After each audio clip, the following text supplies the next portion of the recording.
Gennady Golovkin is in the twilight of a career that has not seen him have a career-defining fight. Is that his fault? Is it the management of his career or the mishandling of how he's been promoted? Or is it a combination of all of the above? It's something that we need to take a closer look at, and we'll do so right now.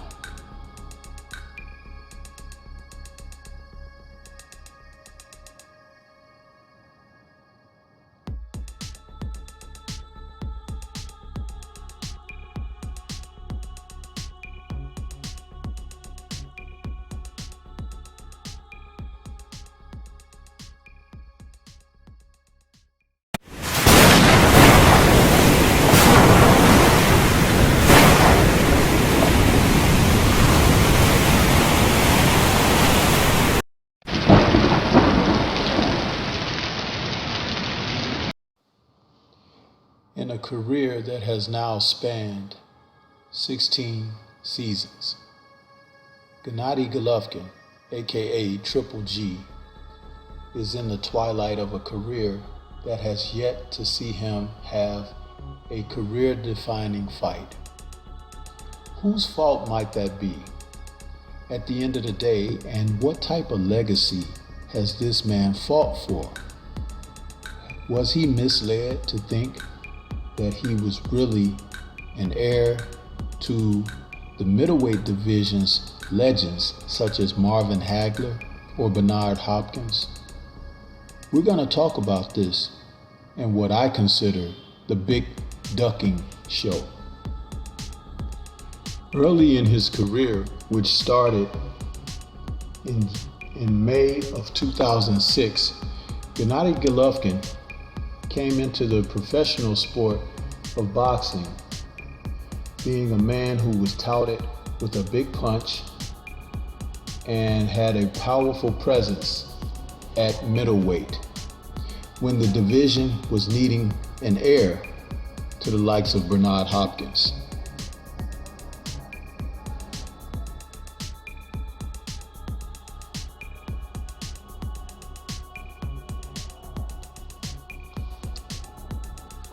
The 39-year-old Golovkin has scored his way through the middleweight division, laying to waste an assortment of opponents, always giving a brutal, devastating body attack and a knockout punch to boot.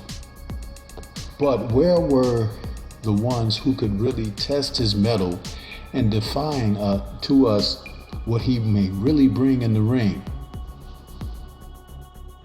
By the time he began to fight the top level of opponents that were during his era, he had already put together a class of knockouts that made the networks try to project him as a beast from Kazakhstan, a larger version of Kostya, but someone that the American public may want to buy into.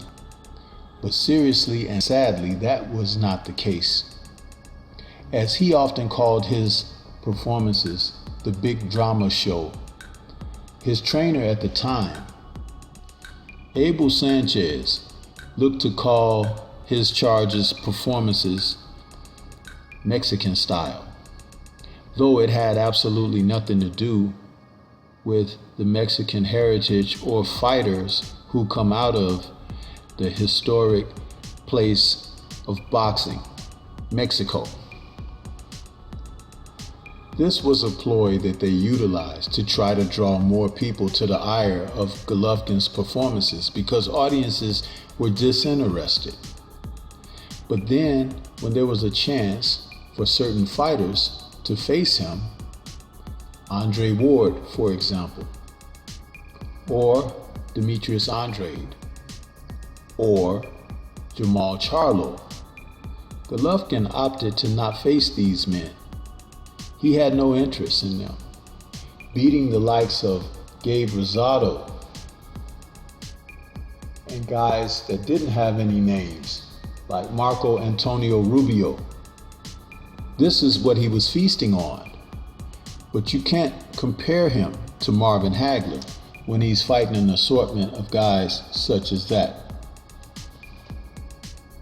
The Martin Murrays of the world, the Willie Monroe Jr.'s of the world, Dominique Wades, David Lemieux. These were all mid-level fighters who really could not hold a candle to Triple G, but they were not the ones who could really spark the interest of boxing fans and public. Again, whose fault was this? And who made this the case for him? When pressed, Abel Sanchez spoke the now infamous quote, "Black fighters don't sell." Interesting, coming from a man who trained black fighters such as Terry Norris and Orlin Norris, who were very successful under his guidance, but also one in Norris who suffered tremendously at the philosophy fighting style from Sanchez. It was no surprise to see once he began to be contracted to make greater money, particularly when fighting Canelo Alvarez, Triple G decided to part ways with Abel Sanchez. If only he had done this sooner in his career, maybe he could have had some career-defining fights with some of the fighters whose name I've mentioned. But this is what happens in boxing. When you have certain people who are live like leeches on the backs and throats and necks of legitimate fighters, which Triple G is. He is a legitimate fighter. And I do believe, had he had the opportunity to prove himself against certain fighters at a different time, he could have proven something more substantial about his career. When he took on Kell Brook, that's when the boxing public took note, because Brook dared to be great in moving up 2 weight classes to take on Triple G and suffered a broken eye socket as a result. But in the match, he was able to expose Triple G not being able to deal with a fighter who had athletic movement and good hand speed. Though Brook didn't have the power to make Triple G respect him in the ring, he did respect Brook's abilities, and that made a difference on that night. Sanchez had also offered, infamously, anyone from 160 to 175 Triple G could handle, and that's when Andre Ward spoke up and said, "Hey, here I sit right in the middle. I'll accept that challenge." Abel countered, "Black fighters don't sell." Triple G, I believe, would have taken that challenge. But again, here we have someone looking to promote one thing that the sport could do without: privilege. So in the next outing, after the Kell Brook fight, he sought out Danny Jacobs, a man who no longer fights with the passion of trying to be the best, but who is definitely looked for cash out opportunities. Jacobs was more interested in the bank account than banking on victory, and his performance against Triple G showed the world the vulnerabilities that Triple G possessed as he began to age. Had Jacobs fought with more spirit and desire to be the best, this possibly could have taken a turn for the better for he. But alas, Triple G was able to come away with a unanimous 12-round decision. After that, in September of 2017 came Canelo Alvarez, a fight that many had projected should be a fight between the two and hopefully a defining fight. But it wasn't defining. All we found out was in 12 rounds, these two fought to a draw, and many felt that Canelo earned a victory. Some felt that Triple G did. But Triple G came away from this fight realizing that he was able for the first time to really make economic breakthrough. And he sought a rematch, daring Alvarez to fight him in Mexican style. Canelo had fought the fight with movement as much as he could and being elusive to avoid the greater, bigger shots from Triple G. He was elusive enough to evade a number of the power shots that Triple G would throw, but didn't offer up enough to score definitive rounds, which is why some saw the fight so closely. After that, Vanes Matarosen was an opponent for Triple G, and he was back to his KO style, scoring a second round knockout. But this is the thing, he's aging. People can actually see what's going on with him. So, in September of 2018, he had the rematch with Canelo and lost a majority decision. Many felt that Canelo really put the whammy on Triple G in this fight, putting the line of separation between the two of them greater than it had been prior. If only he had taken the Ward fight, or looked to take on the challenge of Demetrius Andrade. In victory or defeat, he would be looked at differently in the sport of boxing. But because he fought guys who couldn't get out of the way, because he fought guys who weren't spirited enough or brought the talent enough to really compete with what he brought to the ring, Triple G has feasted, to me, in mediocrity. Not a mediocre career, but the mediocrity in his desire to be the best.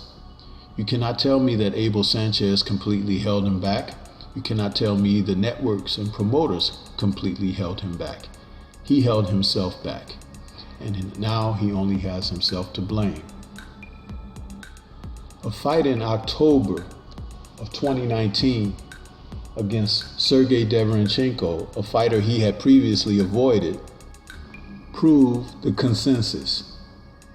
Triple G was a limited guy. Sergey, who was definitely the type of fighter that could fight in that so-called big drama show Mexican style with him, to me and many others who watched and observed, bested Triple G, who began to look terribly old and slow in their fight. This was one decision he should not have received, a unanimous 12-round decision after taking a lot of punishment. The wheels are starting to fall off of the big drama show, and it may be mired in sand. If only he had fought Demetrius Andrade, this would have been an opportunity for he to pass the baton with respect, because as an aging fighter, fighting the young lions is something that people really take their hat off with respect for. But I blame Triple G at the end of the day. His big drama show coming to a close, and he with no career-defining opponent. Just two lackluster fights against Canelo Alvarez, who definitely denied him an opportunity at a third fight, and deservingly so.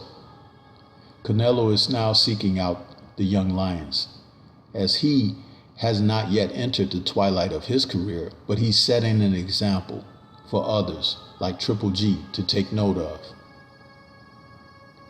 Thus is where we find Triple G now, a man who could have had it all, but decided to duck.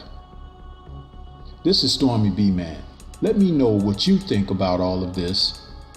as this was an editorial on Triple G, the Big Ducking Show. Shout out to the LDBC, the Lions Den boxing community, and Liberated Perspective, a third eye view of the world. For more content such as this, please like, comment, subscribe, and share. Peace, and everyone remain safe.